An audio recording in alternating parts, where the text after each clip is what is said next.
초기 기독교와 비잔틴 건축을 이야기해 보겠습니다.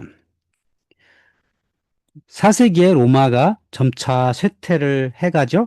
그래서 서로마와 동로마로 분리가 됩니다. 콘스탄티누스는 로마 제국의 수도를 콘스탄티노플로 옮기죠. 그리고 기독교를 공인하고 테오도시우스 황제는 데살로니카 칙령을 통해서 기독교를 국교화를 하죠. 서로마 중심의 로마가 동로마 중심으로 변해가는 겁니다. 그때 예술과 건축도 달라지는데요. 이때 등장한 건축물들을 보면 로마가 확실하게 쇠퇴하고 있구나라는 걸 느끼게 됩니다. 오늘날 이탈리아의 로마에 가보면 개선문이 3개가 있죠. 세베루스 개선문, 티투스 개선문, 콘스탄티누스 개선문이 있습니다. 그 중에서 콜로세움 바로 옆에 있는 콘스탄티누스 개선문을 보면 이 나라의 예술이 얼마만큼 쇠퇴하고 있는가를 증명해 주고 있습니다. 연구자들에 의하면 이 개선문에 붙어 있는 여러 조각품들이 기존에 서 있었던 다른 개선문에서 뜯어왔다는 거예요.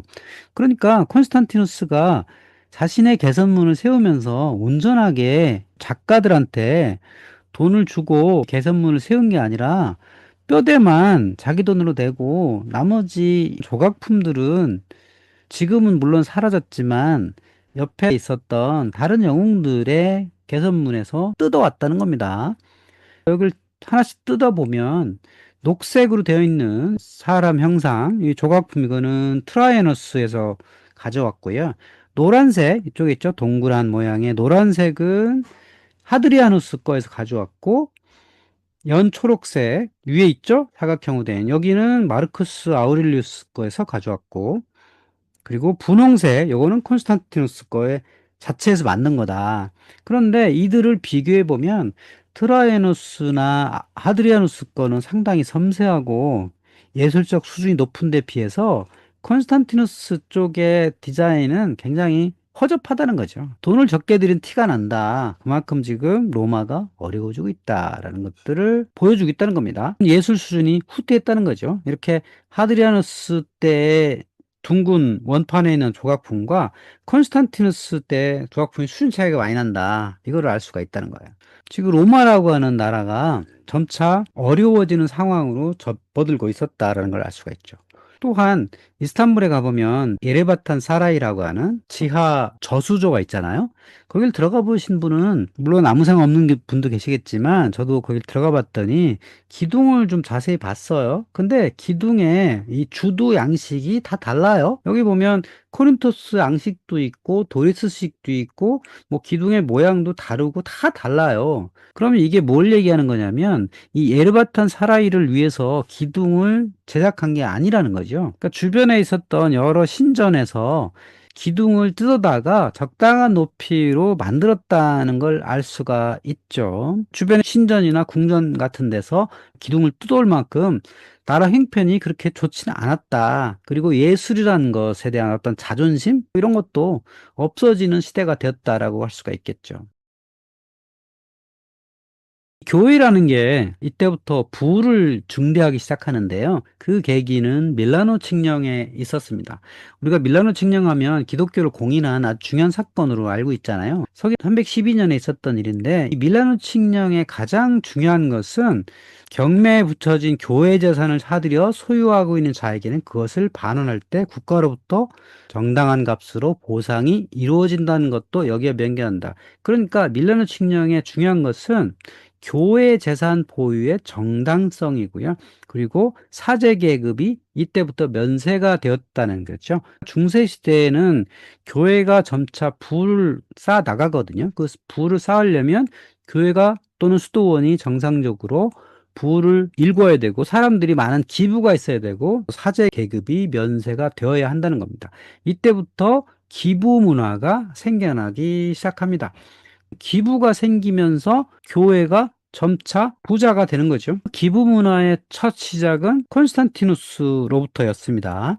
콘스탄티누스는 빌라노 칙령 이후에 로마에 가가 콘스탄티누스 개선문도 세웠지만 로마 주교한테 라테란 성당을 기부합니다. 그러니까 당시에 라테란 성당은 라테라노라고 하는 귀족이 갖고 있었던 개인 주택이었었는데 그거를 뺏어가지고 로마 주교한테 준 거죠. 이로부터 로마 주교가 머무르는 장소가 생겨나게 된 거고요. 9세기 이후에는 콘스탄티누스 기증장이라는 게 등장을 해요. 이 내용이 뭐냐면 서유럽을 콘스탄티누스가 로마 주교한테 주었다라고 하는 겁니다. 그게 상당히 큰 영향력을 발휘해서 훗날 로마 교황이 큰 소리 칠 수 있는 계기가 되기도 했죠. 어쨌든 이로부터 교회를 기증하는 문화, 자기 돈을 회사에서 교회를 짓게 되는 문화를 생겨난 거죠. 여기 사진에 보면 오늘날에도 로마시의 주교가 머무는 교회가 바로 이 라테란 성당입니다. 로마 주교는 로마 교황이 겸임해요. 그러니까 로마 교황은 원래 로마 주교였거든요.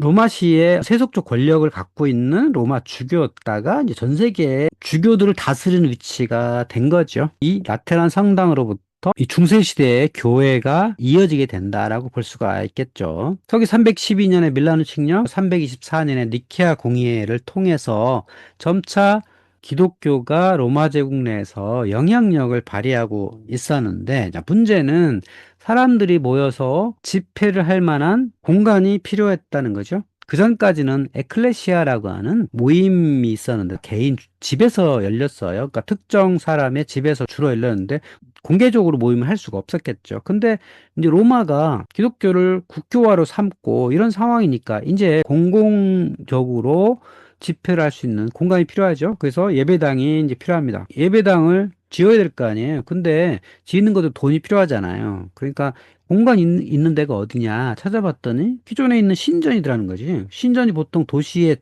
한가운데 있거든요. 제일 좋은 위치에 있기 때문에 그 신전에 들어가서 집회를 하면 되겠다라고 해서 그 신전이 교회로 사용이 되게 됩니다. 오늘날 몇 개의 신전들이 온전하게 보존이 된대. 보존된 가장 큰 이유가 바로 교회였기 때문에 살아남게 된 겁니다. 대표적으로 아테네에 있는 파르테논 신전은 성모교회로 바뀌었기 때문에 17세기까지 거의 온전한 모습으로 살아 있었고요.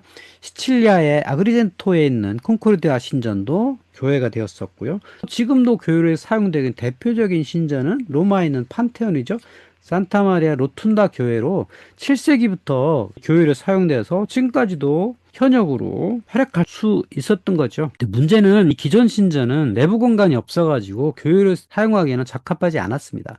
그러니까 파르테논 신전이나 콩코르디아 신전도 보면 기둥들이 너무 많아요. 이게 외부에 기둥도 있지만 내부에도 기둥이 있거든요. 원래 신전이란 게 내부 공간을 사용하기 위해서 만든 게 아니었기 때문에 부적합했다는 거죠. 물론 판테온은 내부 공간이 꽤 넓어요. 이 판테온은 신전이지만 내부 공간을 사용하기 위해서 도움을 만들었단 말이죠. 그래서 이 판테온은 잘 활용된 측면이 있죠.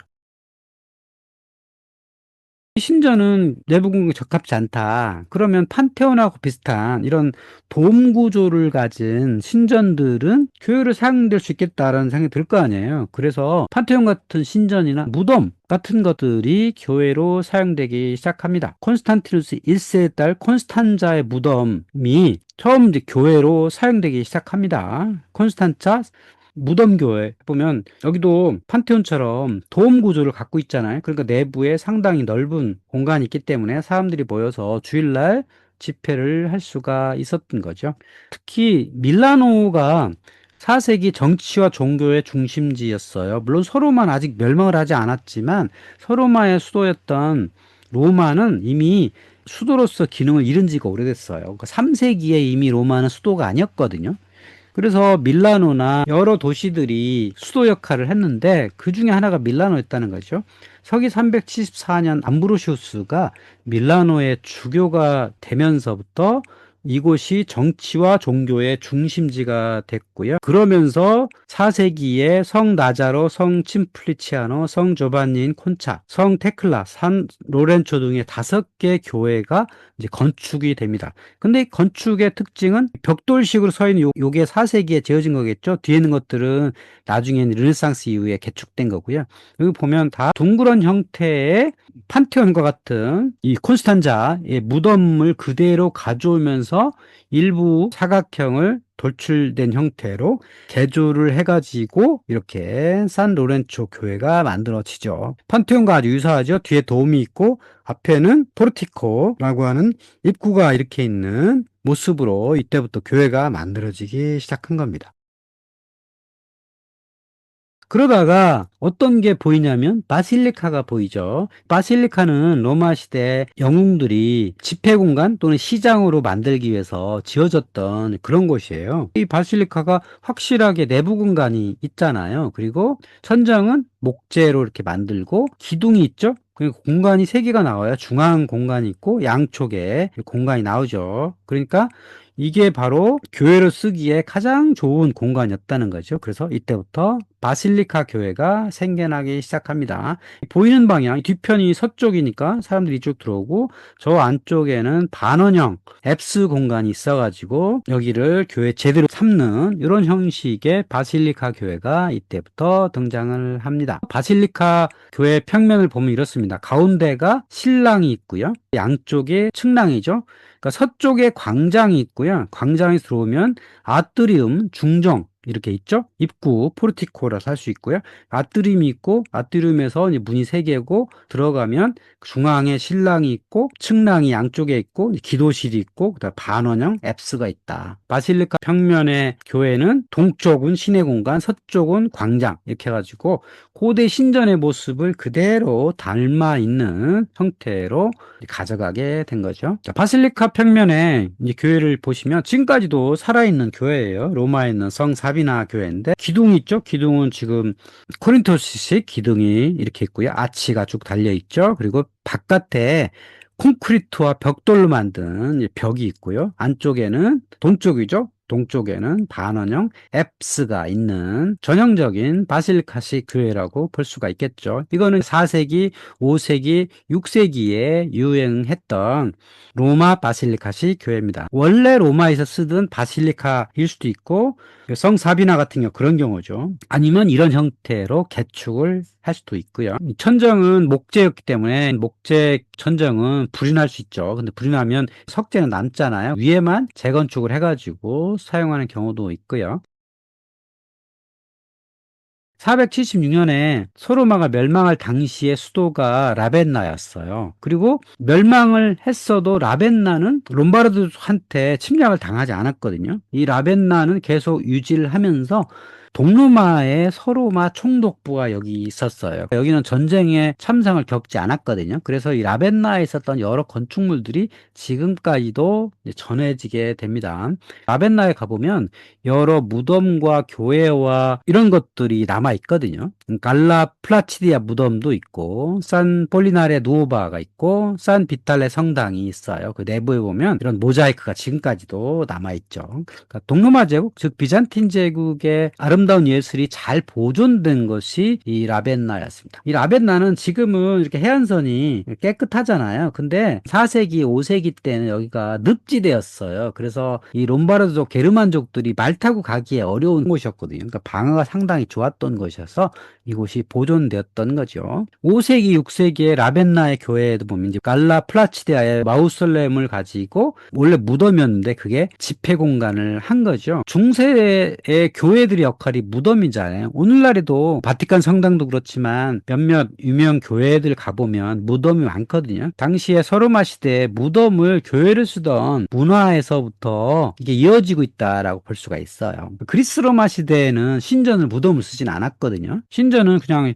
신이 머무는 공간이지 인간이 무덤을 쓰는 데가 아니었단 말이죠. 그런데 중세 시대 이후에는 교회가 무덤으로 쓰는 문화는 바로 이 4세기, 5세기에 서로마 지역에서 무덤을 교회로 쓰면서 자연스럽게 중세로 이어지게 되었다는 겁니다. 자, 5세기, 6세기의 라벤나 교회를 보시면 이렇습니다. 라벤나에 가보면 산 폴리나레 클라세가 있고요. 산 폴리나레 누오바가 있어요. 클라세라는 건 클래식이라는 뜻이죠. 옛날 것, 고전적인 것 그런 뜻이고 누오바는 새 교회라는 뜻이에요. 두 교회가 건축의 차이가 한 50년? 이 정도 차이가 나요. 그러니까 새롭게 지었다라는 거예요. 그러니까 두 교회를 보시면 모양이 비슷하죠. 천정은 목재로 되어 있고 기둥으로 되어 있는 삼랑식 전형적인 바실리카 양식이잖아요. 안쪽에 앱스가 있고요. 제단이 쭉 있죠. 그래서 바실리카 양식의 교회가 이렇게 보존이 되어 있고요. 그 안에 보면 12사도의 모자이크가 이렇게 있어요. 이 모자이크들은 6세기, 7세기에 그려진 그림들인데 지금까지도 유지가 되고 있는 거죠. 여기 보면 3인의 박사들 있죠? 동방 박사들이 베들레헴으로 찾아왔던 모습을 이렇게 모자이크로 그리고 있습니다. 또 라벤나에 보면 산 빗달레 교회가 있는데요. 당시에 라벤나는 동로마의 총독부가 위치했던 곳이라고 말씀드렸잖아요. 그래서 당시에 있었던 비잔틴 건축의 양식이나 예술들이 지금까지도 보존이 잘 되고 있죠. 그러니까 동로마 제국의 영역은 발칸반도나 아나톨리아 반도 쪽인데 거기는 후대 오스만 제국이 점령을 했잖아요. 그래서 교회나 예술품이 별 보존이 안 됐는데 이 라벤나에 있는 교회들은 동로마의 문화가 그대로 잘 보존이 되었기 때문에 상당히 중요한 도시이기도 합니다.